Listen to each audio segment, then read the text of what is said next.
political updates.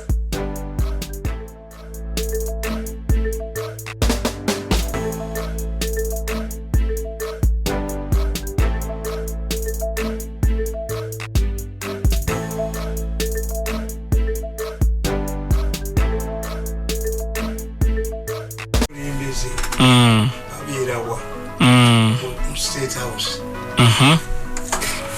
Akalaba kano bwe nali nkatandika nabandikira ne mbagamba for quite a long time there existed a common belief among the managers of Coca-Cola, a giant manufacturer of soft drinks, that their arch-rival in the market was Pepsi-Cola. It was until Coca-Cola appointed a new manager from the East African region that this belief was disapproved. The new manager sat down and drew a new marketing strategy for the company, only to find out that the centuries-old belief was untrue. The phenomenon is not so strange across the world. People fail to understand their real enemies, but spend most of their lives in an illusion of perceived enemies. The findings in the new manager's report were both intriguing and amazing, like that recorded tape. The findings revealed that Pepsi-Cola opposition, UNOP, was not the biggest cause of problem to Museveni, as these people found out. That the biggest supplier of soft drinks in East Africa, and therefore not their arch-rival in business. Banaba Coca-Cola bateekawo investigation ne bagamba nti banna tufune manager okuvamu baamuleeta omusajja n'atuulanga Mirundi n'abaga nti mulowooza nti Pepsi-Cola ye mulabe wammwe Pepsi-Cola naye gimutali taliiyo. What do we do?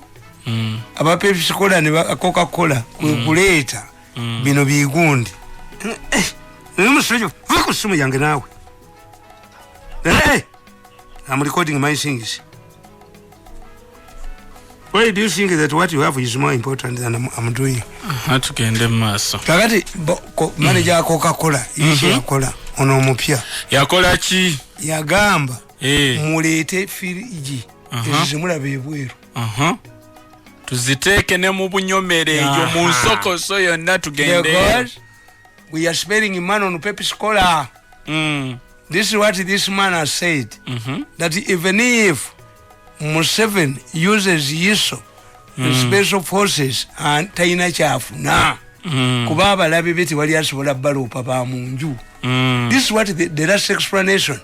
The man is asking, why should Museveni trust the foreigners? And let me give you information, younger man. I'm not dealing with any foreigner. The Russians will laugh at you. Tokolagana nabo. Mwenda kyava abaga oyo omusajja alina amajini ge gatukwata. Omusajja ge twaleta system yonna yabalema. Ne baleta Zoom ne balema. Oyo ayogera. Yaleeta abayizirayiri ne bamukolera jacket. Ne bamukolera ne insulated car era mukwata ne video. Ejo goli alina ne mubane ndi mujjamu.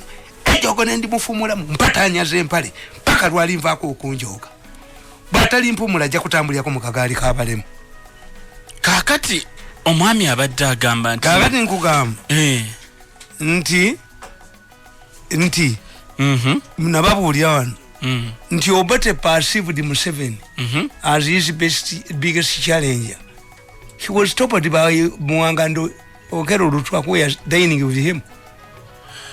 Why? NASA could not give Obate accurate information about Mwanga. Kakati ekitegeeza efforts to create a parallel government gundi security apparatus under Peter Otai. Mwanga frustrating.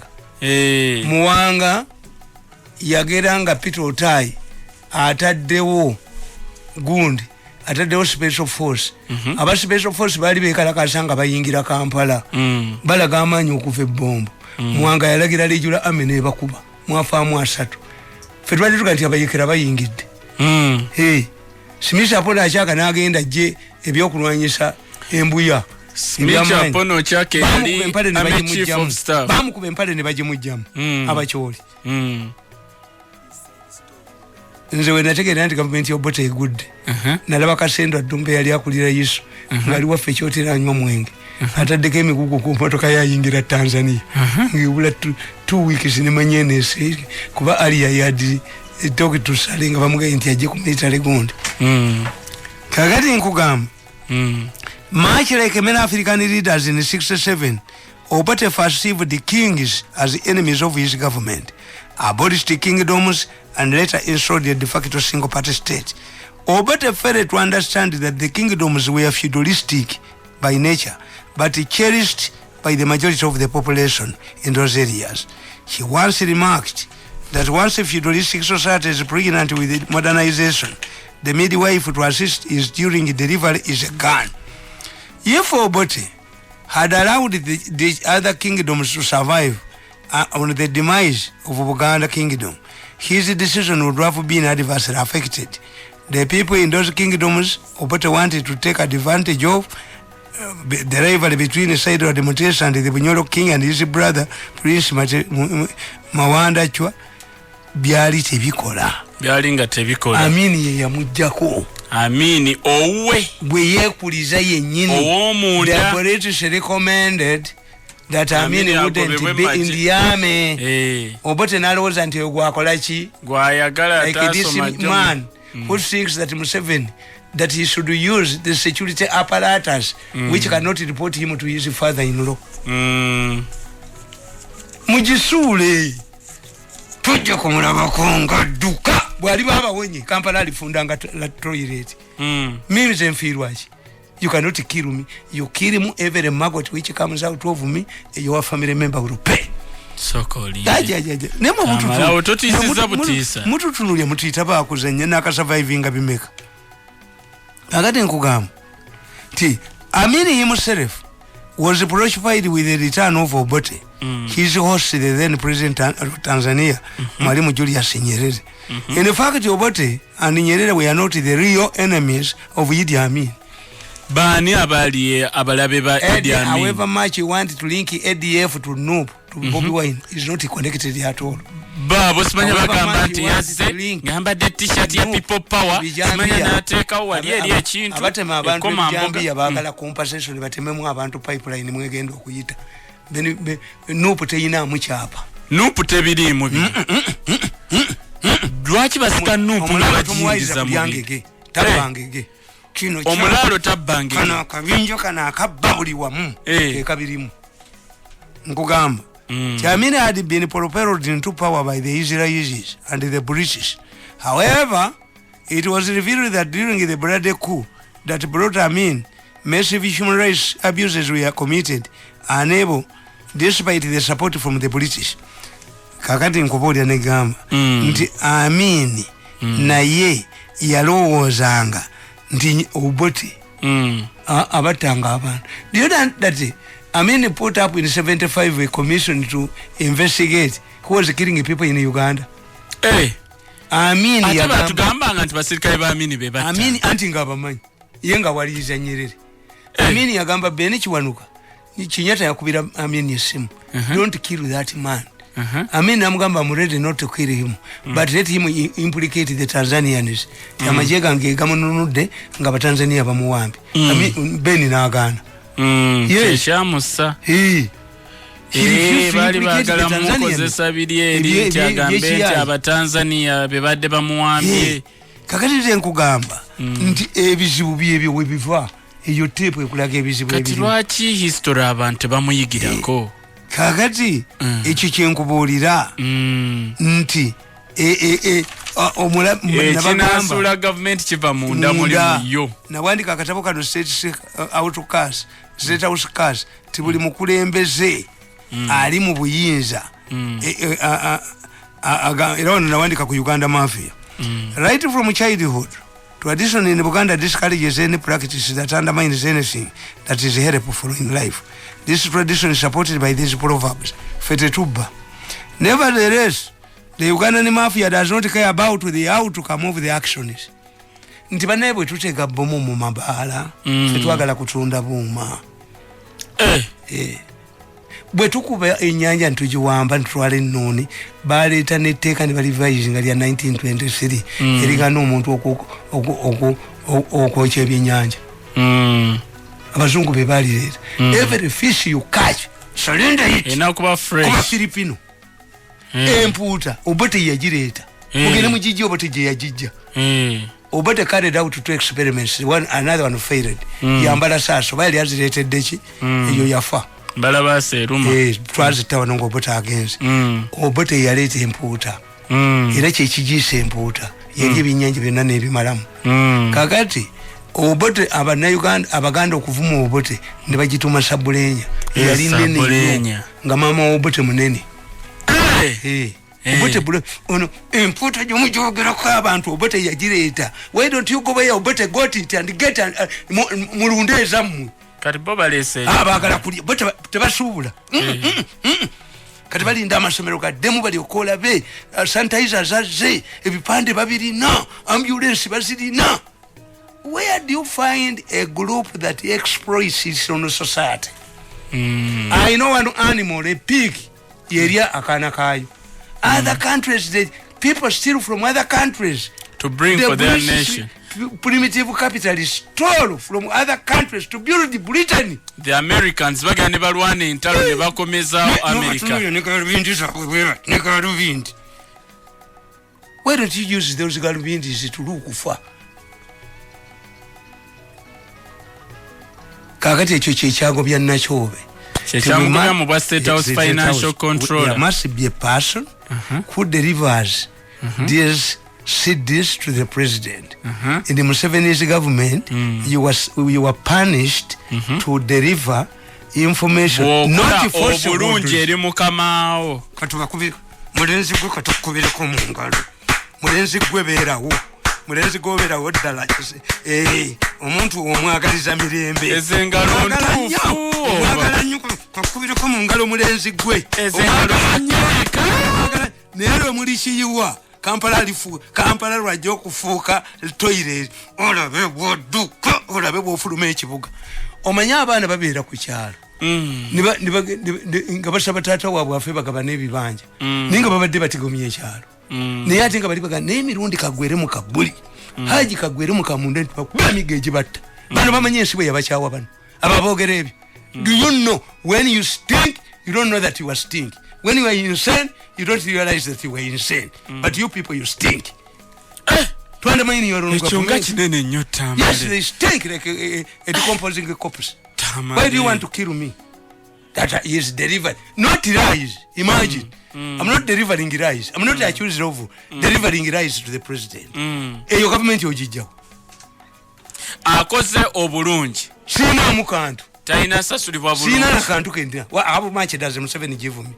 Naye akimanyi nti bwempa omulimu ogwo nguvaako ati kitange yakimbulya nti yali mukumbi nnyo wa parade ng'adumira parade taatawo mu second wadiwo yaŋŋamba nti bw'okolera omuntu ekirungi takusasula nti bannange baagendanga ne banywa omwenge nga babuuza muleefu yiko wapi muleefu akomandinga parade ati temunjagaza ebyo how much money have you given me obeerawo musituzi wansawo ng'abalala balya mbuye akutte sente baaze mugyesezaayo ejogo ne zimuyita mu lunyanfa lw'ennyuma sente baaze kugizaayo mulenzi gwe sente wazigyeyo mbwazikwata mpite nali nja kuba ennyondo naye kuba omutwe ogwo kuba amanyago nga kuwangula nali nja kutomeranga entaama obujonzi bw'olina mu mutwe. Abaganda baga nti ekizigo katukyogerere kuba mututta tugende maaso Tamale nkugamba Museveni interestingly nevertheless, the Uganda mafia does not care about any outcome of their actions. They do not care about the future of NRM government, thinking that Museveni cannot lose power to any outside their group. They also believe that Museveni is a political liability to their wealth and survival, hoping that if he goes and one of them takes over power, they will be able to keep with their ill-gotten wealth. Tekiriyo. Tebasuubira nti waliyo omulala ali outside. Bali bayitidde ku nnyanja bamwetegekera. Bali linnya helicopter tejja kusituka bamwetegekera dda ababe bennyini. Namwe kyosomyawo ogambye bo tebasuubirayo nti obuyinza busobola okuva outside their group. Alifuuka biyenje n'ayita mu ttaka. Interestingly, Museveni believes that we serve him because we are given a salary, a government vehicle, and an office. This is why. When people are humiliated, he transfers them from important offices and assigns them peripheral roles. I think this is a wrong policy. How do you expect a committed service from a person who has been humiliated? Much as they may not close to the opposition, they can never trust the president again.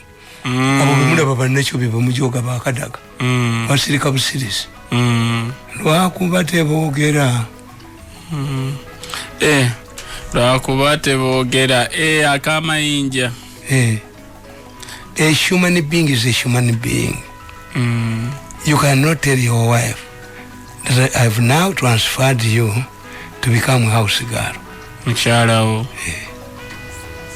wafuke house girl. These people, they just have a respect for Museveni.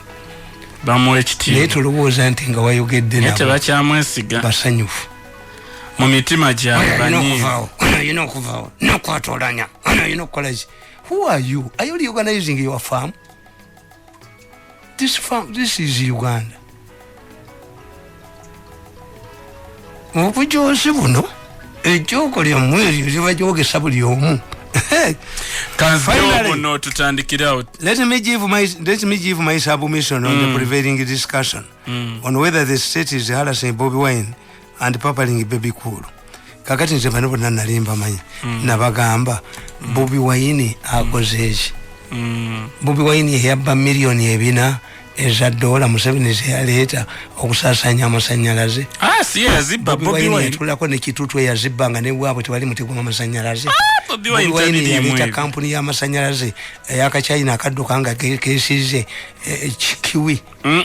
Tebiriimu ebyo. Nkubulye nopu mweri. Tebiriimu nopu. Bobby Wine yabuza oxygen.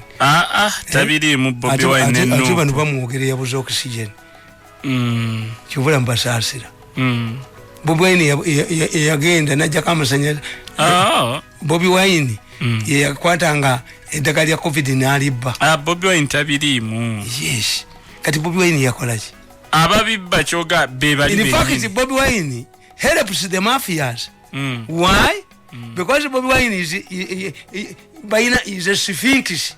In absence of Bobby Wine, they would have killed themselves a long time ago. Bani badde betta. Singa twali Bobby Wine. Museveni bw'abategeera bw'ati. Bafuna ne bagira kakati abugamba buli. People don't understand. You condemn tusigaze eddakiika zaffe 10 enziju. Nti simanyi gundi. Abasegirinya babajjeyo bakole batya. Nti ekyabbeiro. Baleka bakireetedde basegirinya basajja battu baleme vaayo. Ekyabbeiro. These people are fools. Why? I've been talking about the organic case. The ICC has now settled on a list. And it includes prominent politicians, ministers, 63 of your surgeons have been indicted.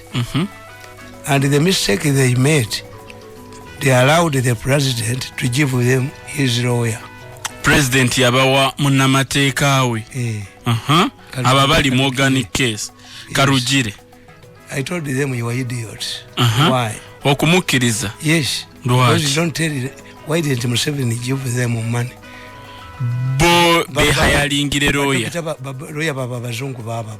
He got a lot of money. The Chinese gave them 10 million.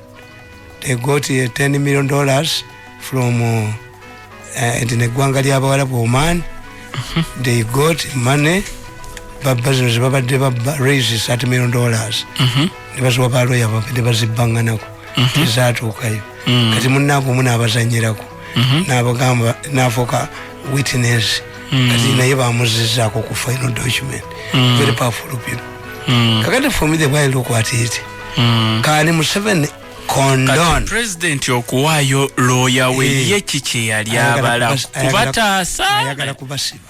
President agabasiba. Let us assume if Museveni reveals that this law is going to apply to medical doctors who are killing people in hospitals. So-called. That this law applies to people who are behind companies that took innocent Ugandans abroad to be killed for their organs. Because the ICC report indicates that 4,000 Ugandan girls were killed in India alone and the organ is extracted. Kakati Tamale kyogezaako okutuga nti nno ffe tuyinza okutuna beyiro nga bagireetedde ba politicians. So nga ate president alina batargetinga. Persecuting his rivals for the last 35 years. When Museveni wanted to help those who were stolen in the Congo, who had planted in the Congo, Museveni put up an inquiry under Mr. Justice Porter. Because in normal circumstances, those of us who know how international bodies operate, you cannot, your case cannot be referred to the ICC if a local tribunal handled the matter. Chechalitira bagundi obuzibu. Baruto. Balemesa local tribunal. Baruto ne Uhuru tebagenda mu koti ya. Kati nabano batya. Banene ba minister bani Umupakistani namukuba atali yali abalumiriza. Umupakistani is a strong witness in this case. Me I helped them on one thing. I've got the video clips. Nabagamba I cannot give evidence surrender Ugandan 157 Ugandans to a foreign body. Tosobola bawayo. Abana bangesobola unuchatamanyi. Nti people are itching to grab him. Oinanga lijogira mungu olinga amunyazeza bakabangali my advice to you, my constant view, first consolidate Museveni's government. So cool. He still has 5 years to set out this problem. Nemo bumulowoza. Some of you are hated more than hate. You stink more than a chimney. Tamale, chimney ngewunya nnyo. Nti can you connive? People are lacking, who are not lacking food. That's why this idiot was saying that we should serve Ugandans. Emputa boba jitwala. Emputa ngabakala jitwala. Enuni empu nabaga nti n'Abachina ensonzi bazimazeewo. Wano. Anti ensonzi zivaamu iron. Tubalaba nnyo. Zibali mu nsaalo. Babeera eri wansi mu bisaalo. Baleeta beesiga ebiziga ensiri ne zifu. Yes. Ogwo omusenyu oguli mu Lwera. Kagera Gonde Katonga was a very big river. Gwina fossils nyingi nnyo. Baguyodde bagututte. Baguyola nga bayize bwe bayola ettaka. These are the Chinese. Yes. Naye ng'eggwanga lyattu tugenda sigaza kitama. Ate nkugambye nti buya akugamba nti amwaneneme because I give Museveni information. Not falsehoods, but valuable information. This must be a person who doesn't want money. Kakati nkugamba if Museveni reveals today enongozeza za beyiro zaleeta zigenda kukwata abantu abasawo ekiruddu Lugazi a certain politician coming from Eastern Uganda where buses used to knock themselves is also listed. Ministers are listed. Omanyi bwekye bakola ekibi ate baleeta Omupakistani bo ne battira abantu mu malwaliro bo bafune mangu okusiga era waliwo ekidokita kyabadde kya mu Robert Cook baleeta etteeka nesinga omuntu agenda n'ennyondo neyefuula omusawo n'akibattola oba mbadde mbikola luli era nze kye neewuunya abantu bano. You battered my son, you targeted my wife, you poisoned me 5 times, you abandoned me out of state house. I'm not crying for a job. I was saved.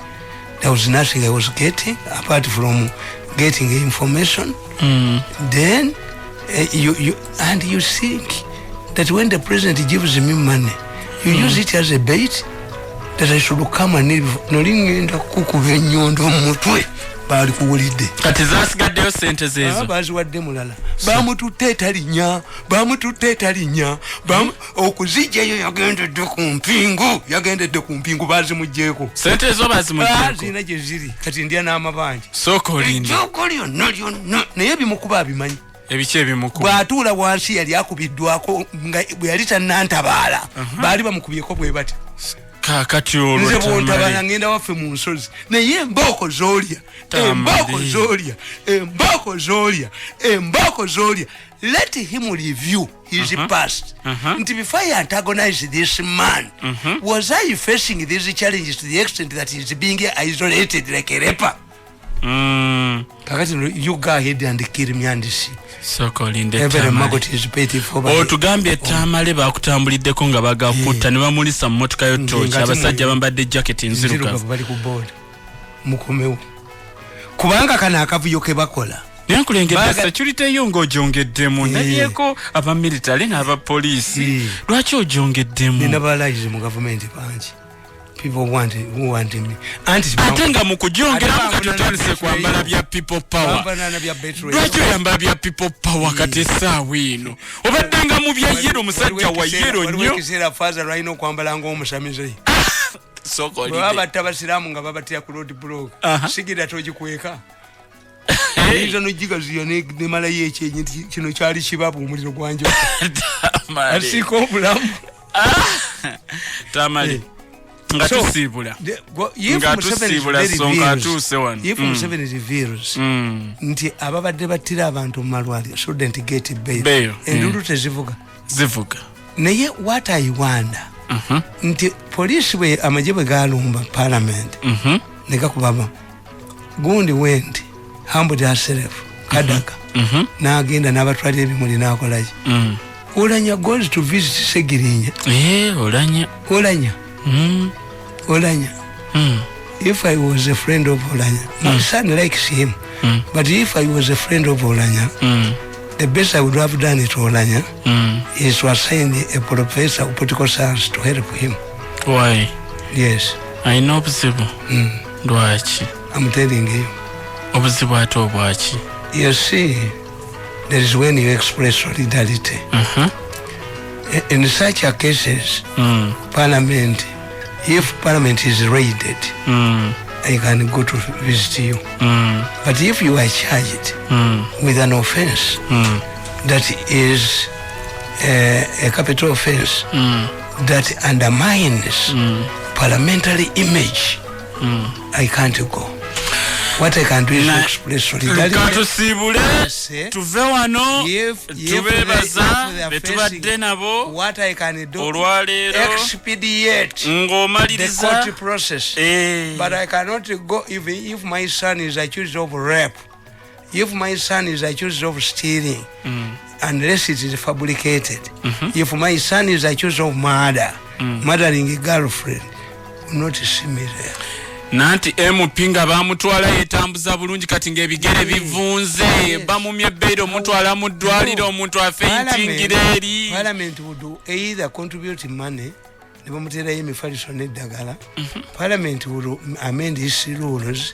They are now God is sending them a vision that you are potential prisoners. How much money does this parliament give to Minister of Internal Affairs? Nze nkusibudde Tamale nkusibudde otenderezewe katonda w'eggulu nze nkusibudde beera bulungi buli ajoze enseena ajja kusasula beera bulungi buli ajoze kale zivuge nga bamujimbi ali kabanga bayi olunaku olwaleero bwe tubadde